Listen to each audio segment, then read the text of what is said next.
Mokoko korobo pesa biso ngoya to bare bazemezeme na bantusa esprit to renye lokola yo na likolo biso bayambe na se. Amen. Ngai mama Marie-Louise Patrick Baibina la kuma mama Malu naza bongo na kati ya lingomba ya MLC Benelux awa na kati ya Bruxelles. Donc siège na biso eza bongo na 176 avenue Louise na commune ya Excel 1050 Bruxelles. Donc tozali awa na kati ya MLC Benelux tozosangisa mayele na biso na makanisi na biso na kati ya lingomba oyo po tokende kaka liboso po soki bamama baza te boyebi bino moko Jean-Pierre Bemba apesa place na bamama. Lelo tokomi kutu na secrétaire général adjoint azali bongo mama Milemba secrétaire général adjoint ya biso parmi basecrétaires généraux po tozala bongo na système K1+4 mpona kopesa place na bato nyonso tu bakoka komema parti oyo esika tolingi ekoma bongo na pouvoir oyo babotola biso tokoka bongo korécupere yango wana omoni papa biso oyo tozali awa na kati ya Bruxelles tozosala kaka ndenge tosengeli na moke oyo tozala yango toza kocontribue na bandeko na kati ya MLC Benelux. Oui, maman, na sepeli makambo nyonso olobi. Est-ce que mbo tozoloba sikoyo na ba mama na biso nyonso oyo bazalaka awa na Benelux? Est-ce que ba activité ni bosalaka po ke bo conscientiser ba mama ou ba réaction nini ba mama ba pesa kabino en fonction ya situation politique na biso parce que tout le monde a kaka ke mibali nde bazaka kaka liboso. Est-ce que bino mibasi na moni yo déjà ozali engagé ozaka pembeni ya mama Liliane botambolaka na ye oza conseillère na ye oyambaka masolo na nyonso mais siko ba mama mususu oyo baza pembeni ya mama Liliane te réaction nini bazaka nango ou makambo ni bamona po na Congo? Mais papa toza conscientiser bango parce que bosa na tenga na uti na mboka fraîchement na mboka depuis 2006 tozali awa mais tozaka ko conscientiser misusu pe bazali déjà na mboka oyo bayebi na bango pe politique ya mboka mais na musika il faut que biso tosala devoir moko ya munene ya koyebisa bango ke mboka eza kokufa. Il faut totelema po topesa baide na biso mboka ekende liboso parce que bazoyeba te ke lelo bandeko na biso baza na Kinshasa baza kosouffrir. Il faut politique ezala ya makasi eza politique oyo Jean-Pierre Bemba atikaka na 2006 na bokonzi oyo babotolaka ye po baya kopesa baide na bango po mboka ebongo. Sikoyo bamama awa na kati ya MLC Benelux eza mwa pasi mais tozosala mosala toza korecruter malembe toza bongo na basympathisant ebele mais bamembre bakomi nano ebele te mais eza mpenza travail moko ya monene ya kosala mpona korecruter bango kopesa bango bagrande ligne ya parti tolingi nini mpona mboka na biso bacomprendre po omoni makambo lekali na 2006 bato mingi baza mpenza na bosolo te bayebisa bango makambo ya lokuta mais batravail eza kosalema lokola sikoyo touti na congrès na Kinshasa ale tokozwa makambo ebimi na kati ya congrès po topesa bango sikoyo awa na MLC Benelux to mpe bino na France kuna bozwa mpe makambo yango ya congrès po tobanda sikoyo na badirective ya sika mais mosala eza kosalema. Mais sikoyo nalingi nayeba mais na congrès yango nazomona ezala badepute ezala bamaire ezala banini so bato bazorepresente MLC en majorité eza kaka basi. Est-ce que na baélection oyo eza koya est-ce que basi bakozala quand même représenté ou pas? Effectivement basi bakozala représenté po nini te parce que toza bongo na 64 députés na l'Assemblée nationale basi baza à peu près 5. C'est vrai que elles sont minoritaires mais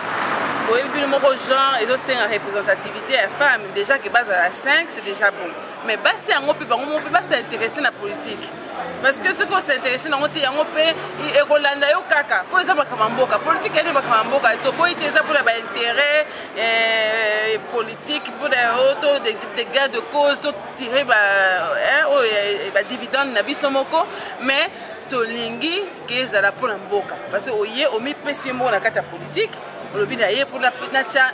natya loboko nanga mpona makambo esalema bien na mboka eza ya bakongolais nyonso tu soki bamama batikali na nsima batikali kaka na cuisine makambo ekosalema ndenge kala mibali mais il faut bamama mpe bazala na ndinga ya bapapa mpo mosala ngo mpe ya politike etambola bien na ndako mpe etambola malamu yango tosengaka na bino bosungaka biso bozalaka pembeni na biso po ke vraiment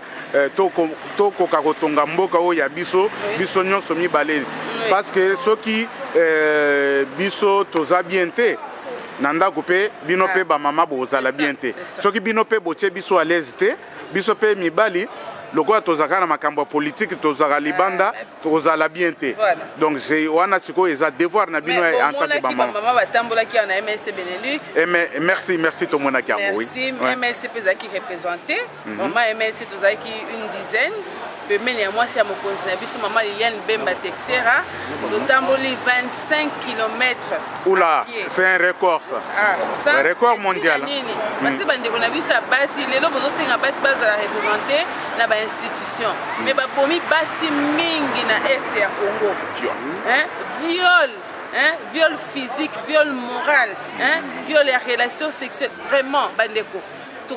Tokotika likamona nini question wana ezali ko intéresser biso ba mama MLC et on bomona ke moi c'est mokonzi na biso atambolaki 25 km ko banda na Halle eza ville moko wana Bruxelles ti kino awa na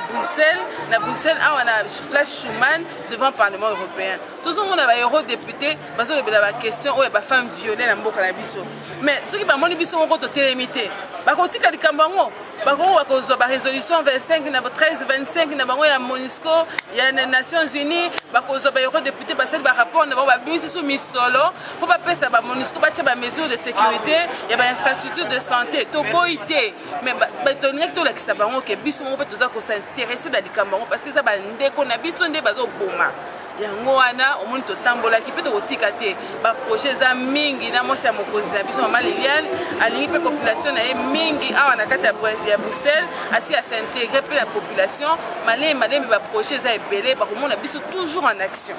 D'accord. Na sepeli mingi mama na témoignage na yo j'espère que lutte boza ko mener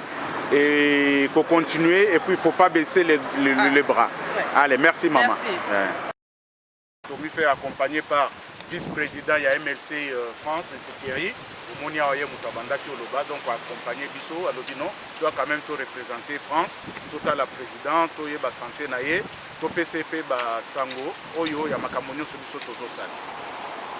Merci. Le message ni nous avons aussi pour nous porter par rapport à projet Nabino, il y a MLC, l'élection Zagoya, combat Nabino Zandengeni, il faut structurer l'île Nabino Ndengeni. Déjà combat président Outi Koyebisa Bisso makambozo le kabien na kati ya mboka aisi biso ke ba liste c'est salemi déjà ya pona ezo salema pona ba élection législative ba makamunyo se vandi donc à restructurer bureau bato oyo bazaki osala mobulu na kati ya parti batiaki ba désordre na kati ya parti nettoyage et salemaki nyonso balongoli bango misusu batikali bazale ezala bo baza ezala na kati na Congo ezala awa na poto restructuration et salemi déjà donc to sepeli déjà qui va nommer un secrétaire extérieur pour na MLC donc ezelo ko biso to senga ki bandakala to monaki ke tozala diriger biso bato ya extérieur biso bato na poto tozala diriger na bato bazana mboka ekoleka bien te